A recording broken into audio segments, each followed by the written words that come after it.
Chemic's 7th straight victory. A couple of guys that are our Saginaw Valley League insiders, Wesley Goheen and Steve Duncan from News Radio 1250.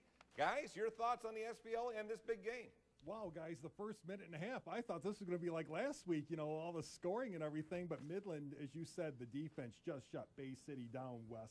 And if you're Bay City Western, you've got to be very concerned going into a game next week against a bitter rival. A very hot team in Bay City Central who have, they're now 4-4. They're looking to at least, you know, Coach Frazier wants to at least get a winning season to head into next year. They could be 5-4 if they beat Bay City Western.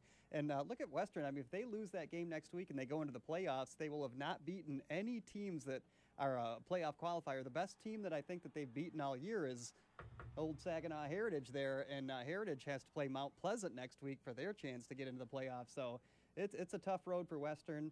I guess we know what the pecking order of the SVL is at this point. Mount Pleasant, Midland, and then everybody else. Props to Avery Chapman tonight. 26 rushes, 193 yards, 2 touchdowns, and 1 receiving for the Chemics. Give Midland the credit, though. They were clearly the better team tonight. And maybe Western had a letdown from last week's grueling loss. I don't know, but the Chemics dominated tonight. It just seems like year after year, too, you see who the top 2 teams in the SVL are, Mount Pleasant and Midland High. They've done that the last 3 years now.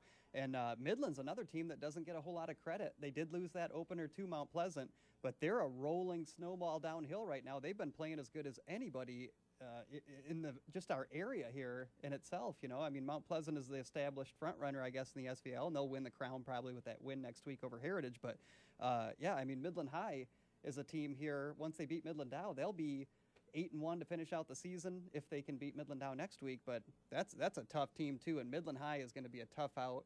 And it'll be interesting to see what Bay City Western does once they get into the playoffs. So to lose 3 in a row to go into the playoffs, that would be really tough. So they'll have to win next week in Engel Stadium. And with the 4 Big 9 teams coming to the SVL next year, to the SVL schedule maker, put Mount Pleasant Midland in Week 9. Yeah, could you? No doubt about it. Thanks, guys. We appreciate you joining us here from the studio of News Radio 1250.